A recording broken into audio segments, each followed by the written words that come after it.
नमस्कृत्य नरं चैव नरोत्तमं देवीं सरस्वतीं व्यासं ततो जयमुदीरयेत्। ओम नमो भगवते वासुदेवाय।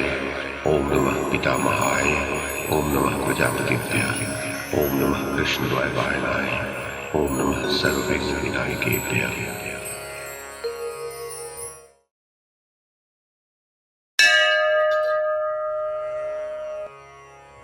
वैशंपायन जी कहते हैं, जन्मेजय, भगवान श्री कृष्ण के पूर्वोक्त कथन का स्मरण करके युधिष्ठिर ने पुनः उनसे पूछा, भगवान, मंदबुद्धि दुर्योधन ने क्यों ऐसी बात कही?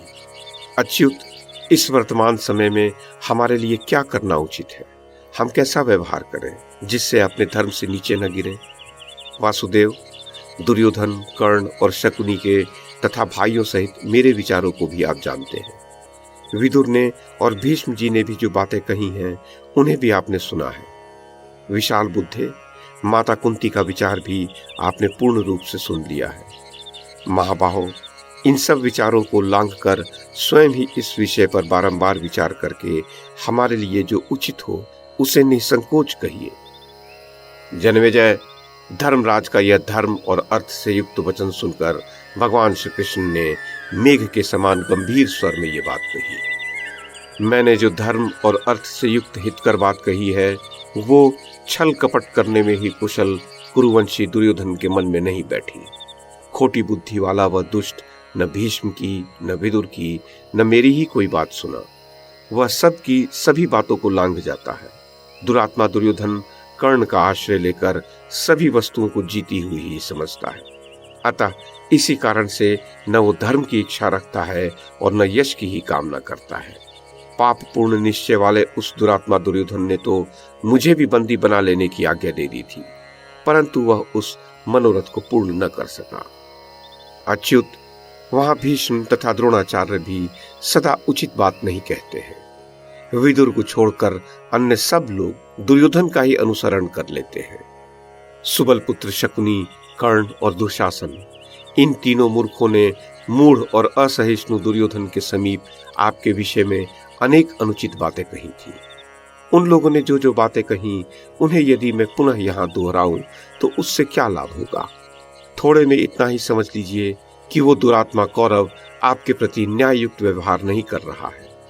इन सब राजाओं में जो आपकी सेना में स्थित हैं, जो पाप और अमंगल कारक भाव नहीं है, वो सब अकेले दुर्योधन में विद्यमान है। हम लोग भी बहुत अधिक त्याग करके कभी किसी भी दशा में कौरवों के साथ संधि की इच्छा नहीं रखते हैं। अतः ऐसी परिस्थिति में हमारे लिए युद्ध ही करना उचित है।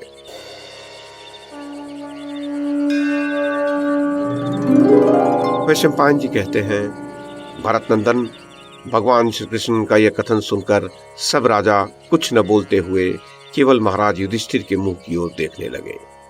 युधिष्ठिर ने राजाओं का अभिप्राय समझकर भीम, अर्जुन तथा नकुल सहदेव के साथ उन्हें युद्ध के लिए तैयार हो जाने की आज्ञा दे दी। उस समय युद्ध के लिए तैयार होने की आज्ञा मिलते ही समस्त योद्धा हर्ष से खिल उठे। फिर तो पांडवों के सैनिक किलकारियां भरने लगे।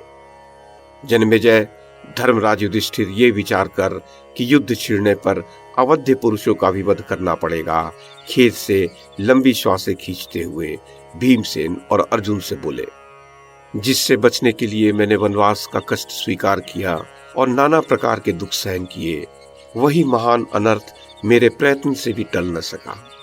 वह हम लोगों पर आना ही चाहता है। यद्यपि उसे टालने के लिए हमारी ओर से पूरा प्रयत्न किया गया, किंतु हमारे प्रयास से उसका निवारण नहीं हो सका। और जिसके लिए कोई प्रयत्न नहीं किया गया था, वो महान कलह स्वतः हमारे ऊपर आ गया। जो लोग मारने योग्य नहीं हैं, उनके साथ युद्ध करना कैसे उचित होगा?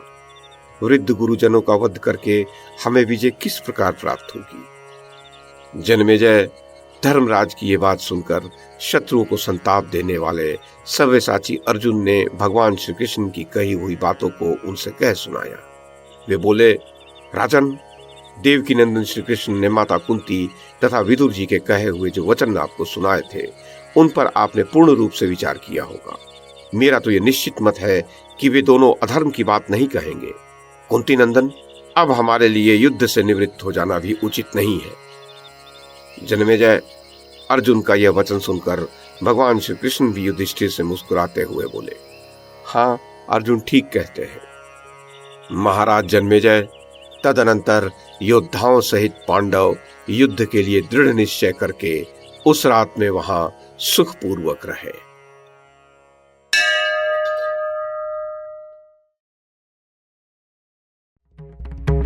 YouTube के माध्यम से महाभारत की कथा को एक श्रृंखला के रूप में प्रस्तुत करने का हमारा यह प्रयास यदि आपको सराहनीय लगा हो तो कृपया इस कड़ी को लाइक और शेयर करें, चैनल को सब्सक्राइब करें और बेल आइकन को दबाएं। साथ में अन्य लोगों को भी देखने के लिए प्रेरित करें। धन्यवाद और नमस्कार।